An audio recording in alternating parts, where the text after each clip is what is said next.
نہ کسی جرنیل کو یہ حق ہے اور نہ کسی قاضی کو یہ حق ہے کہ ہمارے فیصلے کرے.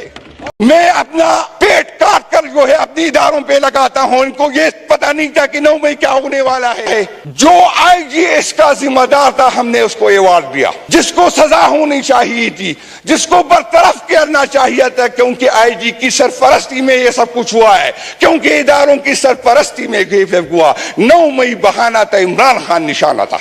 یہ اسمبلی میں ماننے کو تیار ہی. عمران خان پہ 2 ناظرین, قومی اسمبلی میں پی ٹی آئی کے اہم رکن جنید اکبر نے فوجیوں کو للکارتے ہوئے ایک بیان جاری کر دیا. ناظرین, آپ اس ویڈیو میں دیکھ سکتے ہیں کہ جنید اکبر نے اسمبلی میں کیا بیان دیا.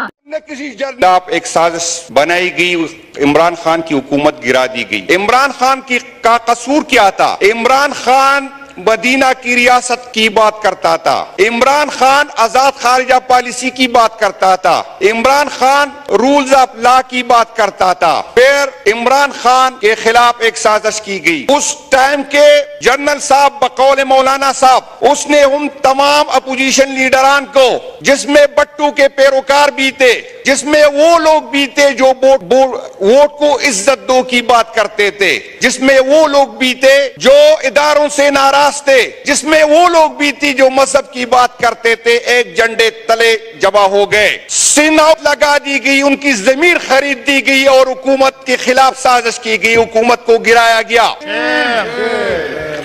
حکومت کو گرایا گیا.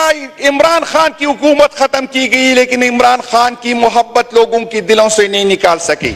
عمران خان کے خلاف تقریباً 200 مقدمات قائم کیے گئے, لیکن پھر بھی حکومت وقت نے کسی کو بینگن دیا گیا. لیکن عمران خان کا نام جب بینگن کے ساتھ لگا, جب جوتوں کے ساتھ لگا, پی ٹی ایم کے جو قیادت بیٹی ہے, ان کو اپنی زندگی میں اتنی عزت نہیں ملتی جس وجہ سے جوتوں کو عمران خان کی وجہ سے عزت ملی. جناب اسپیکر, مجھ پہ بھی جب میں نے یہ بات کی کہ خدا کے لیے ہمیں سیاست کرنے دے, 65% عوام جو یوتھ ہے وہ عمران خان کے ساتھ ہے. میں ریاست سے اپیل کرتا ہوں خدا کے لیے, کیسز میں پھنسا کے قید کیا ہوا ہے, اسی کے جانثار سپاہی ہیں اور مخالفین سے یہ بالکل بھی برداشت پڑا ہے. یہ عمران خان کے جانثار سپاہی ہیں, نہ ہی یہ ڈرنے والے ہیں اور نہ ہی پیچھے ہٹنے والے ہیں. تو دوستو, آپ کا ان سب کے بارے میں کیا کہنا ہے؟ اپنی قیمتی رائے کا اظہار کمنٹ سیکشن میں کریں. ویڈیو پسند آئے تو لائک کریں اور اس چینل کو سبسکرائب